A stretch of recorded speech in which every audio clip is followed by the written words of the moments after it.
విశ్వవ్యాప్తంగా చలికాలం రావడంతో చలి విపరీతంగా విసరించడంతో అనేక మంది ఇబ్బందులు ఎదుర్కొంటా ఉన్నారు. అదేవిధంగా ఎక్కడ చూసినా కూడా అది చలి తీవ్రత తట్టుకోవడం కోసం అనేక రకాలుగా ఏర్పాటు చేసుకుంటా ఉన్నారు. రోడ్లపైన ఎక్కడ దొరికినా అక్కడ రోడ్డు ఇరువైపుల పైన వాళ్ళు చలిమంటలు వేసుకుంటూ చలి తాగుతా ఉన్నారు.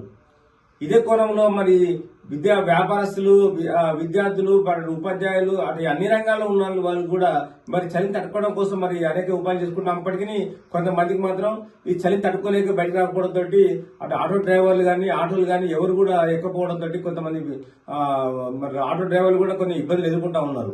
మరి చలికి తీవ్రత కోసం మరి ప్రత్యామ్నాయంగా ఏర్పాటు చేసుకోవాల్సిన అవసరం ఎంతైనా ఉంటుంది. మరి చలి తీవ్రత ఎంతకాలం ఉంటుంది, ఇంకెన్ని రోజులు ఉంటుంది అన్న అంశం కూడా పూర్తి స్థాయిలో ప్రభుత్వం తెలియని పరిస్థితి ఉన్నది.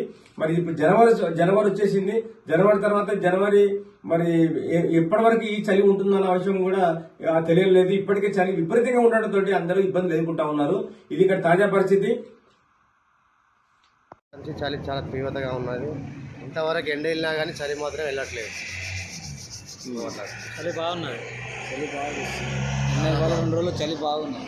2 రోజుల నుంచి విపరీతంగా చలి ఉన్నది. ఇంతవరకు ఎండ వెళ్ళినా కానీ ఇంతవరకు చలి తీవ్రత తగ్గట్లేదు. అధ్యక్షుడిని రోజైతే పొద్దుగాలు వచ్చినందుకు చలి బాగుంది. మబ్బుల నుంచి ఆల్రెడీ జరుగుతున్నాయి కూడా చలికి మంట పెట్టుకున్నాం. విపరీతమైన చలి తెల్లవరకు కూడా అయిపోతుంది. ఇంతవరకు ప్రయాణికులు వస్తున్నారు. ప్రయాణికులు కూడా వచ్చలేరు. మా పరిస్థితికి ఫ్రీ బస్ కారణం వల్ల మాకు చాలా ఎఫెక్ట్లు కూడా జరుగుతున్నాయి. 4 గంటలకే వచ్చి